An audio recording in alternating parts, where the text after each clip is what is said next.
Gold trusted gold buyers. మీరు తాకట్టు పెట్టిన బంగారాన్ని విడిపించి ఈ రోజు ఉన్న మార్కెట్ ధరకు కొనబడను. సార్ అందరికీ, వేదిక మీద ఉన్న పెద్దలందరికీ, మా పాత్రికేయ మిత్రులందరికీ, బ్రహ్మానందం గారి పుట్టినరోజు సందర్భంగా ఏదన్నా కానుక ఇచ్చేటంత గొప్పోలం కాదు, ఆయన కాళ్ళకు దండం తప్ప. గురుగారు, వేదిక మీద చాలామంది కింగ్స్ ఉన్నారు. రఘురామకృష్ణరాజు, రఘు రామ కృష్ణ, ఎన్ని పేర్లు సార్, అంత రైమింగ్. అక్కడి నుంచి మొదలు పెడితే బుచ్చిక్కు బుచ్చి కన్నయ్య, అసలు మీ టైమింగు మేము ఒక్క 5 పైసల వంతు కూడా తీసుకోలేకపోయినాం. ఎల్బి శ్రీరామ్ గారు అసలు ఆయన కామెడీ ఎత్తుకొని పోతుంటే ఆ కామెడీ అసలు మీ కాంబినేషన్ సార్. మేము మాకున్న బంధం ఏంటంటే మీతోనే. బ్రహ్మానందం గారు మా చేవెళ్ళలో ఒకసారి కనిపించింది అనమాట. ఒకసారి కాదు, ఎప్పటికి వారం వారం కనిపిస్తుండే. ఏం సార్ ఇక్కడ పోలీస్ స్టేషన్ పక్కన తిరుగుతున్నారు అంటే, ఆయన వాల్ పోస్టర్లు పోలీస్ స్టేషన్ గోడ మీదనే ఉంటుండే అనమాట. ఇప్పుడంటే సోషల్ మీడియాలో ట్రైలర్ చూసిపోతున్నాం, అప్పుడు వాల్ పోస్టర్లు చూసే పోతుండే. అక్కడ సార్ బొమ్మ ఉంటేనే, సార్ ఫోటో ఉంటేనే టాకీసులు ఉంటుంటాం మేము. ఏం లేకున్నా సరే సార్ బొమ్మ ఒకటి కనిపిస్తే అమ్మ నవ్వుకోవచ్చు అని పోతుండే. సార్ మిమ్మల్ని బదలాం చేసిన 2-3 సార్లు నేను మా ఇంట్లో. మా పెళ్ళం అంటుండే, ఏం పోతావు సినిమాల్లో, మనమేమో వ్యవసాయ కుటుంబం, నువ్వు పోయి గంటల చేరితే ఇప్పటికే పిల్లలు అయ్యారు, 3 పిల్లలు, 1/4 డజన్ మంది పిల్లల్ని పెట్టుకొని చేను పని నడిచిపెట్టి నువ్వు సినిమాల్లో పోతాంటే, ఏదన్నా ఒక రోజు నాకు వస్తుంది అయల్లా బ్రహ్మానందం సార్ బయట వస్తే జనాలు ఫోటోలు దిగుతారు కదా, అట్లే నన్ను కూడా ఎగబడి దిగుతారే అని బదలాం చేసిన సార్. నిజంగా మీ అందరి ఆశీర్వాదం వల్ల ఫోటోలు అయితే దిగుతున్నారు. అయితే అసొంటి సార్ను మా ఇంటికి ఇన్వైట్ చేయాలనుకున్నా. ఒక ఇల్లు కొనుక్కున్న సార్ మీరు రావాలి అని అడిగేటంత ధైర్యం లేదు. మళ్ళా రచరవి నాలాంటి పిచ్చి రవులు చాలామంది ఉండొచ్చు,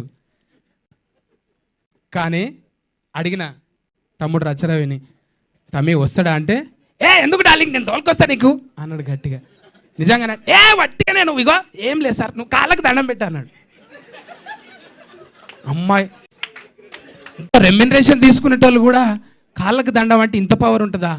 మరి వంగితే చాలు, తగ్గేదే లేదా కదా. తగ్గుంటే ఎన్నో పనులు అవుతాయి. నిజంగానే తగ్గేదేలే అంటే అల్లు అర్జున్ కుదిరింది, నాకు కుదరదు కదా, తగ్గాలి. పెయ్యి కూడా తగ్గించిన, అందుకే మళ్ళా పాదాభివందనాలు సార్. అంటే తగ్గి ఉంటే పోయేదేమన్నది. ఏ కమెడియన్ అయినా ఎవరైనా సరే సినిమా నటులు బ్యాలెన్స్ తప్పుతుంటారు.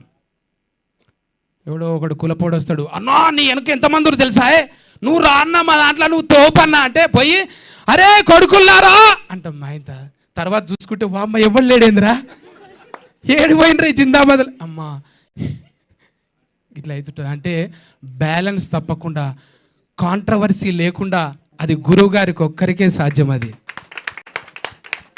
ఎంతమంది ఎన్నిసార్లు ఇన్ఫ్లుయెన్స్ చేసినా కూడా అవునా అని ఒకరికి ఇప్పుడైతే నెక్స్ట్ ఎవర్రా అని అంటే సరే వస్తాం సార్ మేము అంటే అంత బ్యాలెన్స్ చేయగలిగిన ఒకే ఒక్కడు ఆ బ్రహ్మయ్య.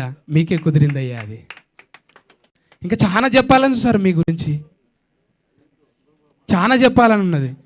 ఎవరింట్లో కూడా అయినా వచ్చుడే ఎక్కువ. అంటే మా ఇంట్లో 4 పోలేలు తిన్నాడు. పోలేలు అంటే తెలుసా బచ్చాలు? అరే ఏమున్నాయి రా సత్తిగా అంటే నాకు చూడాలిగా ఉన్న 4 గంటకే లేచి ఇలవడ్డాయి.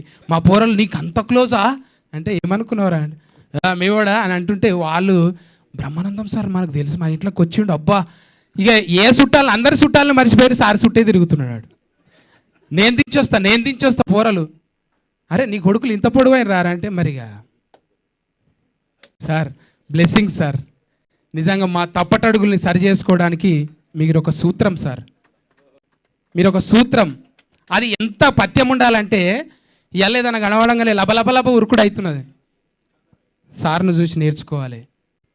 మాకు ఒక సూత్రాలు చెప్పారు సార్ మీరు, భగవంతుణ్ణి కిచెన్ లెవెల్కి తీసుకురాకుండే అని. ఎంత గొప్ప మాట సార్ అది. అంటే నేను అది తిన్నా, ఈడున్నా, ఆడ తానం చేయలే, శుభ్రంగా లేను అంటే మనము తల్లితోని కూడా ఒక్కొక్కసారి మనం పరస్కం ఆడతాం. అమ్మ నేను దొంగ నువ్వు పోలీస్, నాయనా నువ్వు అది నేను ఇది అంటే పాత్రలు చేంజ్ చేసుకుంటుంటాం.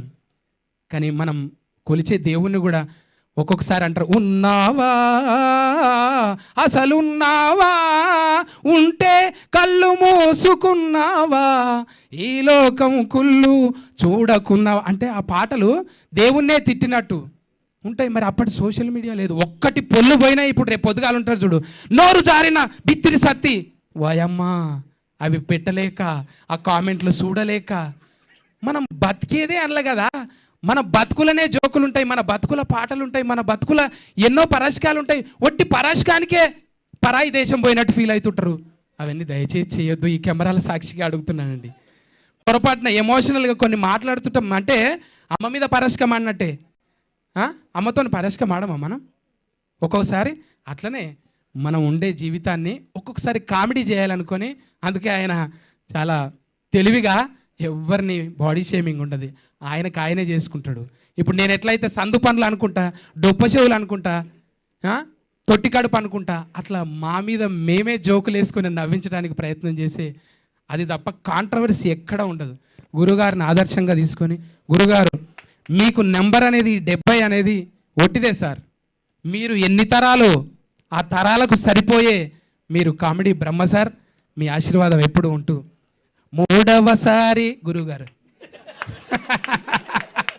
ఇంకా మాట్లాడుకుంటూ పోతే ఎన్నిసార్లు అవుతుందో నాకే తెలియదు. గురువుగారు అంటే అన్నిసార్లు దగ్గరకు పోతే బ్లూటూత్ ఆన్ అవుతుంది, కొంచెమన్నా ఒక 5 పైసల మందమన్న నెత్తిలోకి వస్తుందేమని దగ్గరికి వచ్చుడు సార్. ఎప్పటికీ దగ్గరికి రాలేం కదా సార్.